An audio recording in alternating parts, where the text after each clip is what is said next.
recevoir ici pour vous présenter la commission de validation des candidatures composée de 3 personnes.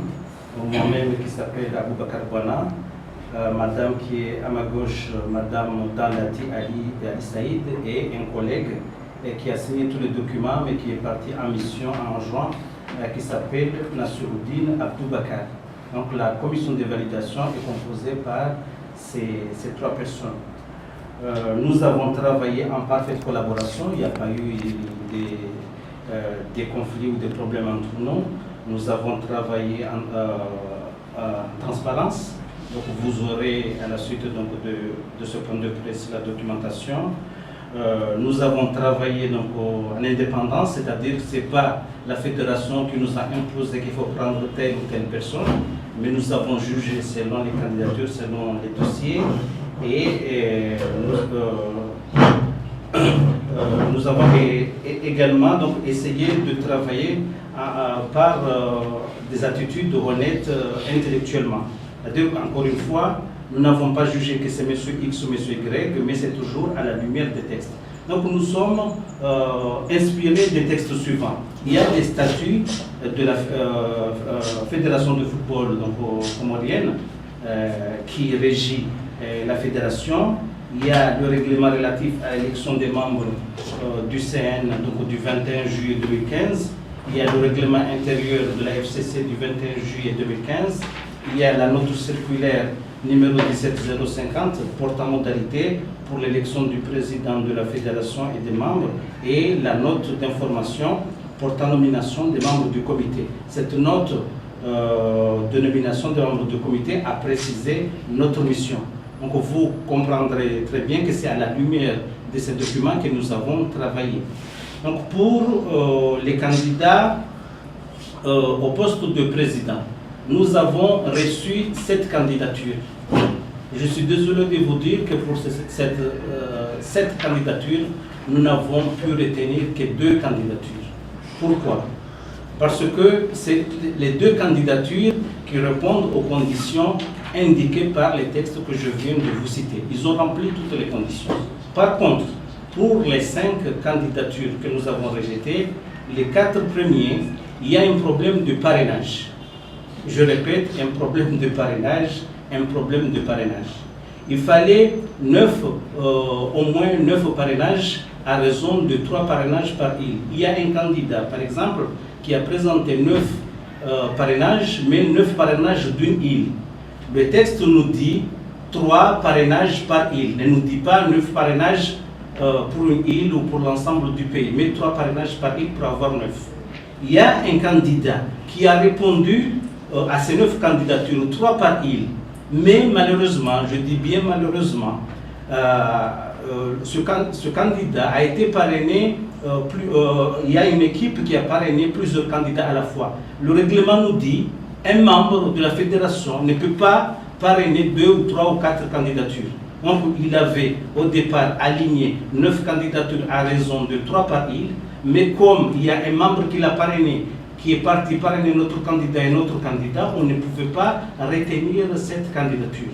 Donc voilà le cas pour les 4 candidatures rejetées. Le dernier, c'est un problème de lettre de motivation. Par rapport au dossier qu'il fallait aligner, qu'il fallait soumettre à la commission, il fallait une lettre de motivation. Ce candidat a en premier temps envoyé une lettre à peu près de 2 lignes qui annonçait sa candidature, sans préciser que c'est sa lettre de motivation. Et la deuxième fois, quand il a transmis son dossier, l'objet de sa lettre, c'est mon programme, pour la candidature. Donc vous voyez très bien que l'objet de cette lettre, il dit le programme, il ne dit pas la lettre de motivation. Donc ça, c'est le b.a.-ba d'une candidature. On ne peut pas recevoir une candidature si le dossier n'est pas complet. Donc voilà pourquoi nous avons malheureusement rejeté les 5 candidatures. Donc nous avons écrit noir sur blanc tout cela et nous avons signé. Par contre, pour la candidature de membres, il y a eu 6 candidatures et nous avons retenu 3. Donc les 3 candidatures rejetées, ce n'est pas des problèmes de parrainage, c'est malheureusement dossier incomplet. Par exemple, on dit que le candidat doit envoyer certificat donc, de résidence, doit envoyer telle pièce et la pièce ne fait pas partie. Donc nous n'avons pas reçu ces dossiers et nous avons marqué dans la décision que ce candidat n'a pas envoyé tel document.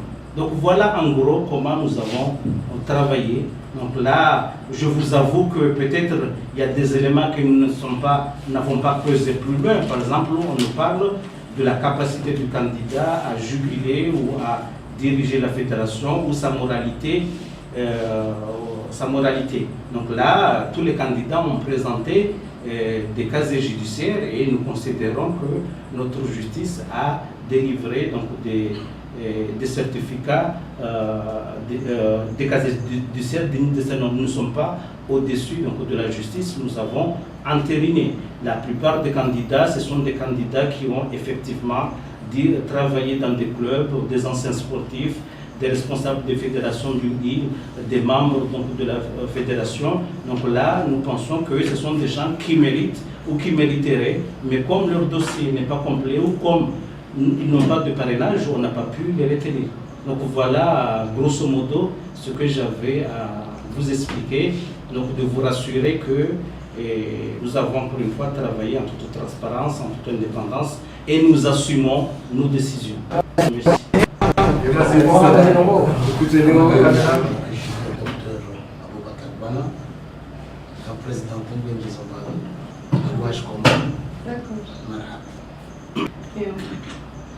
En fait, tunajua Justine Mcheze par hizo kolego hamwe hambavano tukana sirika ufanya kazi harma totalité à neutralité parce que kawatsa tamini timuji kaniji kawatsa lingajoka influence mana na unisa ukana zinu zinoteleza mwiso shawangu ngwana droit wajofanya recours voie ya commission ya recours ijojaji kumutena izoski hazia tusema Vamos te dar isso, vamos te encorajar, vamos te colocar na base, eu acho que ela já tem a tão boa base, ele vai me cansar de isso. Parabéns.